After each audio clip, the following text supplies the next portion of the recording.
All hail Cthulhu! Amazon original Carnival Row channels the best aspects of horror legend H.P. Lovecraft for a twisty whodunit fairy tale. On this spoiler-filled IMD brief, we break down how Season 1 of Carnival Row gets Lovecraft right, and what Critch to expect in Season 2. Long before Orlando Bloom, Cara Delevingne, or Jared Harris had come aboard, Carnival Row languished in pre-production hell as a feature screenplay for years, until Guillermo del Toro delivered its safe haven as a series at Amazon. I hate to ask you to relive this, I know it's painful. The filmmaker spent a decade promoting the script's rich mythology of fantastical creatures, or Critch as they're disparagingly called by humankind, and its dark style inspired by H.P. Lovecraft, the landmark writer whose cosmic horror and trademark creature Cthulhu can be seen in everything from Stephen King to John Carpenter to Sam Raimi to Alien to even South Park. Hey, Cthulhu! Stop! Del Toro has his own H.P. Lovecraft film in the works, an adaptation of the novel At the Mountains of Madness, which has also been stuck in pre-production hell for years, even though Del Toro asserted that the script is, quote, fully written. Surely he wouldn't have forgotten, would he? While many creators have drawn from Lovecraft's universe of existential dread, they've typically sidestepped the appalling racism in the writer's stories and poetry. That's why Carnival Row's overtly anti-racist themes feel so refreshing, a slickened version of Lovecraft's own problematic views. I know who you are.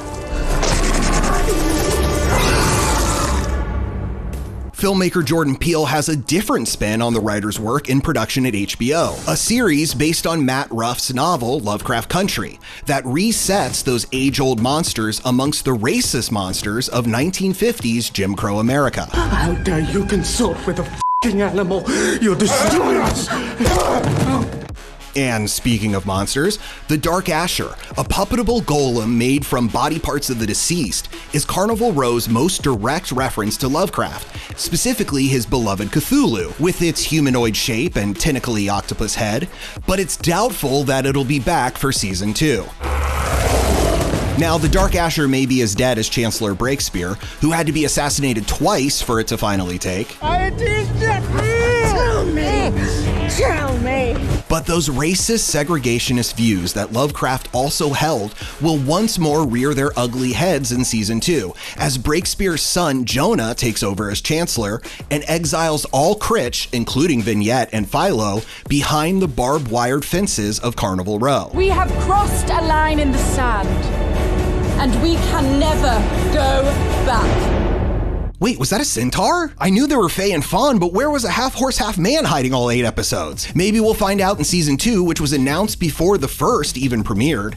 According to co-creator Travis Beacham, the show plans to broaden the menagerie of Critch with their own versions of elves and goblins, plus more varieties of pucks and fairies. I'd heard rumors going around the men.